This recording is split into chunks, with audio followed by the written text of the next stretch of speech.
পানি নেই 2 সপ্তাহ 2 সপ্তাহ আগে আমরা ওই সাইডে যে একটা টিন সেট আছে ওখানে জুমার নামাজ দিতে আদায় করছি পরিকল্পনা নিতেছি তো আল্লাহ এখনো আপনারা দেখতে পাচ্ছেন যে মসজিদের মধ্যে অনেক পানি রয়েছে। আমরা দোয়া করি যেন আল্লাহ সুবহানাহু ওয়া তাআলা এখানে সালাতের সুব্যবস্থা করে দেন এবং পানিগুলো যেন আল্লাহ তাআলা খুব দ্রুত সরিয়ে নেন।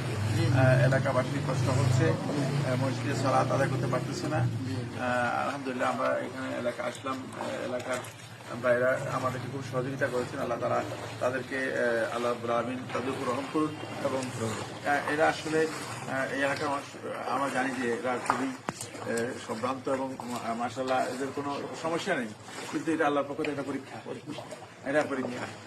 এই পরীক্ষায় ধৈর্য ধারণ করতে হবে, এটা কিছু আমরা জানি যে এটা আল্লাহ তাআলা আল্লাহর বান্দাদেরকে পরীক্ষা করেন যাতে করে আমরা আল্লাহর দিকে ফিরে আসতে পারি, আলহামদুলিল্লাহ আমরা যেন আবার আল্লাহমুখী হতে পারি, আমরা যেন আরো মসজিদমুখী হতে পারি। আল্লাহ তাআলা কবুল করুন।